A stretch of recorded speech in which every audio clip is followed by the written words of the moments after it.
رسول اللہ صلی اللہ علیہ وسلم سے ایک صحابی نے پوچھا، یا رسول اللہ، میں ایسا کیا کام کروں کہ اللہ مجھ سے محبت کرے، اور میں ایسا کیا کام کروں کہ لوگ بھی مجھ سے محبت کریں؟ یعنی یہ صحابی پوچھنا چاہ رہے تھے کوئی ایک ایسا کام بتائیں کہ اگر میں وہ اڈاپٹ کر لوں تو اللہ بھی محبت کرے اور انسان بھی محبت کرے۔ ہم سب تو یہی چاہتے ہیں نا کہ ہماری زندگیاں ایسی ہوں کہ اللہ بھی راضی رہے اور آس پاس کے لوگ بھی راضی رہیں۔ دیکھیے کوئی انسان نہیں چاہتا کہ کوئی بھی اس کی انسلٹ کر کے چلا جائے، کوئی انسان نہیں چاہتا کہ جس کا دل کرے کسی کو بھی بلیٹل کر دے، کوئی انسان نہیں چاہتا کہ کوئی اس کی عزت نہ کرے، ہر انسان عزت چاہتا ہے۔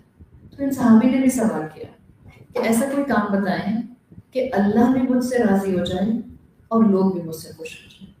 آپ صلی اللہ علیہ وسلم نے فرمایا، اذہد فی الدنیا، دنیا کا زہد اختیار کرو، یحبک اللہ، اللہ تم سے محبت کرے گا۔ حکم دیا اللہ کے رسول، اور کنڈیشن ہے، جن کو عربی آتی ہے ان کو سمجھ آئے گا۔ اذہد فی الدنیا یحبک اللہ، اللہ کی بنائی ہوئی اس دنیا سے خود کو والنٹریلی کسی سٹیج تک ڈیٹیچ کر کے رکھو، اللہ تم سے محبت کرے گا۔ آپ دنیا سے اپنے آپ کو اگر ڈیٹیچ کرتے ہیں تو کسی بڑی اسپرچل ریزن کی وجہ سے ہی کرتے ہیں، اور نہیں کرتے ڈیٹیچ اپنے آپ کو، کسی بڑے ریزن سے کرتے ہیں۔ جب آپ دنیا سے اپنے آپ کو والنٹریلی تھوڑا سا ڈیٹیچ کرتے ہیں، آپ دنیا کی طرف ٹوٹلی انکلائن نہیں ہوتے، اللہ آپ سے محبت کرتے ہیں۔ پھر آپ نے فرمایا، وَازْہَدْ فِی مَا عِنْدَ النَّاسِ یُحِبَّکَ النَّاسِ، جو لوگوں کے پاس ہے اس سے بھی خود کو ڈیٹیچ کریں، لوگ تم سے محبت کریں۔ لوگوں کی نعمتوں پر حاسد مت بنو، لوگوں کی نعمتیں دیکھ کر آنکھیں لمبی نہیں کرو، لوگوں کی نعمتوں کے اوپر ایسا رشک کا شکار نہ ہو جاؤ کہ تمہاری نظریں لگ جائیں۔ کتنی بڑی بات اللہ کے رسول نے کہی۔ اب آپ دیکھیں، جو صحابی رسول اللہ صلی اللہ علیہ وسلم سے یہ پوچھ رہے ہیں کہ ایسا عمل بتائیں کہ اللہ بھی راضی اور بندے بھی راضی، کوئی عبادت کی چیز بتائیے اس وقت، ایک ایٹیٹیوڈ بتایا، ایک مائنڈ سیٹ بتایا، مسلمان کس طرح سے اپنا پرسیپشن رکھتا ہے یہ بتایا۔ آپ نے کہا دنیا میں انکلائن نہ ہو جاؤ، دنیا سے اپنے آپ کو ڈیٹیچ کر کے رکھو، اللہ راضی رہے گا، اور لوگوں کی نعمتوں سے خود کو ڈیٹیچ کریں۔ اگر ہم اپنی زندگیوں میں تھوڑا سا بھی نظر ڈالیں، لوگوں کی نعمتیں، لوگوں کے لائف سٹائل، خاص طور پہ جب وہ آپ سے تھوڑا آگے ہوتے ہیں، آپ کو خوشی کم الجھن زیادہ دیتے ہیں۔ ہم کسی کے گھر سے ہو کے آتے ہیں تو ہمارے اوپر اس گھر کا ایک روب قائم ہو جاتا ہے، اگر گھر ہمارے گھر سے بڑا تھا۔ ہم لوگوں کو کم، گھروں کو زیادہ ڈسکس کرتے ہیں، اور اللہ کے رسول صلی اللہ علیہ وسلم کہہ رہے ہیں دلوں میں ایک دوسرے کے لیے گنجائش بنتی ہے جب آپ انسانوں سے محبت کرنے لگ جاتے ہیں۔ لوگوں کے حال حلیہ دیکھ کر ان کے برانڈز کے مطابق ان سے محبت نہیں کی جاتی، ان کے بچوں کے سکولز دیکھ کر ان سے دوستیاں نہیں کی جاتی، ان کے بچوں کی یونیورسٹی کے ایڈمیشنز اور ان کے کریئر پرسو کرنے کے حساب سے ان کے ساتھ ٹرمز کے اوپر آپ ملاقاتیں نہیں کرتے۔ یہ چیز اس وقت اشد ضرورت ہے، اس لیے کہ دنیا ہمیں اس مٹیریلزم کے اندر مستقل کھینچ رہی ہے۔ تو ہماری ذمہ داری بنتی ہے کہ ہم اس دنیا کی جہاں حقیقت سمجھنے کی کوشش کر رہے ہیں، وہیں سائملٹینیسلی ہم پوری کوشش کریں کہ ہم اس دنیا سے زہد اختیار کریں۔ اچھا، زہد کیا ہوتا ہے؟ ہم جس معاشرے میں رہتے ہیں وہاں زہد کی بہت سی شکلیں آپ کو نظر آئی ہوں گی۔ اگر آپ اسلامک زہد کو دیکھیں گی، اسلامک زہد یہ نہیں ہے کہ آپ دنیا کو بالکل چھوڑ دیں، آپ گھر نہ بنائیں، آپ گھر ڈیکوریٹ نہ کریں، آپ اپنے بچوں کے لیے کپڑے نہ بنائیں، آپ خود اچھا نہ پہنیں، یہ زہد نہیں ہے۔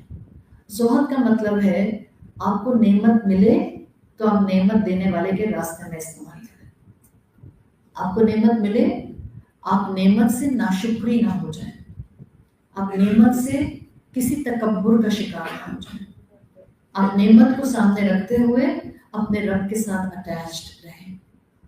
یہ ہے دنیا کا زہد اختیار کرنا. اسکالرس کہتے ہیں ایک مسلمان کی زندگی میں زہد کے لیولز ہوتے ہیں. لیکن ہم یہاں سب مختلف ایمان کے لوگ بیٹھے ہوئے ہیں. ہم میں سے کسی کا ایمان دوسرے کے ساتھ ایگزیکٹ ریپلیکا پر نہیں ہے. یہ ہمارا اور ہمارے رب کا تعلق ہے. ہم سب کے اپنے اپنے ایمان ہیں. اسکالرس کے مطابق ہر انسان کو اپنے رب سے تعلق میں زہد کے لیولز اپنے حساب سے بڑھانے ہوتے ہیں. ایک زہد کا لیول ایسا ہے جو ہم سب کو بغیر ڈیلے کے اچیو کرنا ہے. ایک زہد کا لیول. یہ زہد کیا ہے آپ کو سمجھ آ گئی؟ اس میں آپ کہہ رہے ہیں اپنے آپ کو اس دنیا کے اندر ٹوٹلی انوالو نہ کر دینا. اس دنیا کو ایسے گزارنا کہ آپ الرٹ رہیں.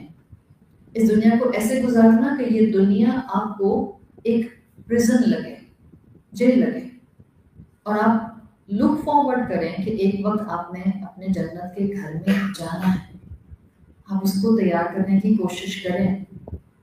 بالکل جیسے آپ اپنا نیا گھر بناتے ہیں.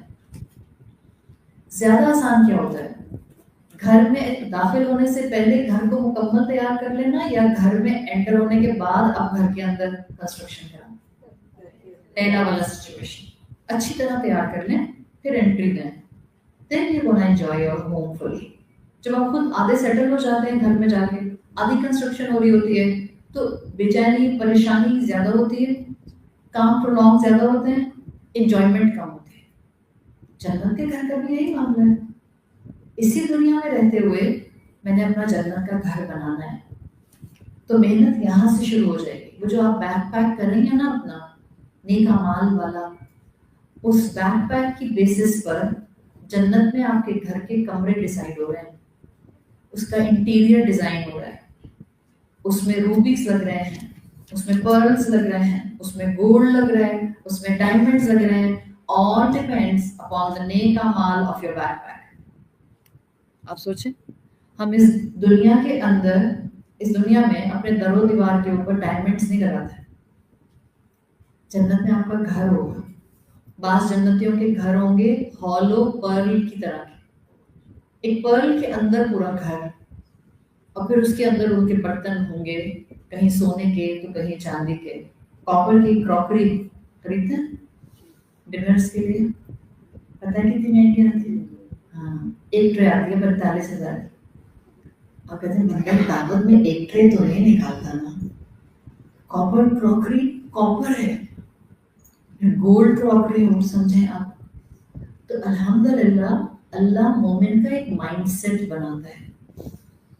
مت رویا کریں. میں نے اپنی رمضان کی پچھلی کلاسز میں بھی اس پر بہت تاکید سے بات کی تھی. آپ میں سے جنہوں نے سنا ہے ان کو معلوم ہے. خواتین اکثر روتی رہتی ہیں ہمارے پاس اتنی ایسٹس نہیں ہیں اس دنیا میں، یا تو شوہر کی ہیں، اس سے پہلے ابا کی تھیں، یا بچے جوان ہو گئے تو ان کی ہیں. میرا تو کچھ بھی نہیں ہے. آپ کا بہت کچھ ہے اگر آپ سمجھیں تو. اوپر بن رہا ہے آپ کا، وہ تو خیر و ابقا کی کیٹیگری ہے. نہ کوئی چھین سکتا ہے، نہ کوئی چرا سکتا ہے، نہ اس کو زبردستی جائیداد میں کوئی آپ سے لکھوا سکتا ہے. وہ نہیں کسی کو ہم دینے والی، اور نہ آپ سے کوئی لکھوا سکے گا. تو جب آپ اس دنیا کا زہد اختیار کریں تو ایک زہد کا لیول ہر مسلمان کو اختیار کرنا ہوتا ہے.